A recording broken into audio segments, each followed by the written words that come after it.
Сәлеметсіздер ме, балалар мен олардың ата-аналары? Бүгін мен ашық буын мен тұйық буынды шатастырып алмас үшін бірнеше айырмашылықтарын түсіндіремін. Бірінші айырмашылық. Ашық буында бірінші орында дауыссыз дыбыс, екінші орында дауысты дыбыс тұрады.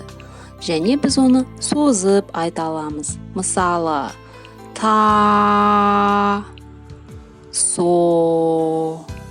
Бұл буынды әуенді буын деп айтсақ та болады. Ал енді тұйық буынға келейік.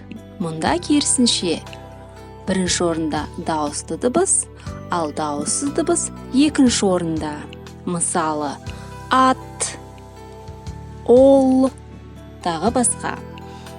Осылайша дыбыстардың орны ауысып, тұйық буын пайда болған жағдайда мағына да пайда болады. Мысалы, ат десек, біз оның кәдімгі ат екенін түсінеміз. Ал керісінше ашық буында та десек, дыбыстарды ауыстырып, мұнда мағына жоқ. Бірақ ескерту бар. Тұйық буында кейбір тұйық буынды сөздерде мағына болмайды.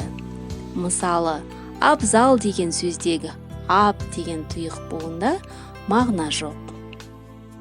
Келесі айырмашылық. Ашық буындар жалаң түрде де кездесе береді. Мысалы, ана, әке. Сондай-ақ ашық буындар әмбебап буындар. Ол не деген сөз?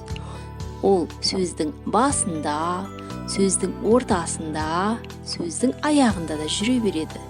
Мысалы, а, ла, ша.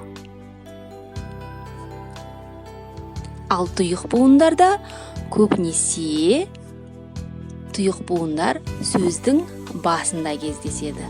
Мысалы, ал, ма, аш, па. Және тұйық буындар жеке өзі тұрып та кездеседі.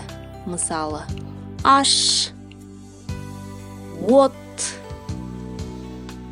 өт, тағы басқа. Тағы бір ескеретін нәрсе, тұйық буындар үш дыбыстан да құралады. Оларда мағына бар. Мысалы, өрт, айт, тағы басқа. Егер видео пайдалы болған болса, лайк басуды және келесі видеоны жіберіп алмас үшін каналға жазылуды ұмытпаңыз. Мені көріп тыңдағандарыңызға рахмет. Сау болыңыздар.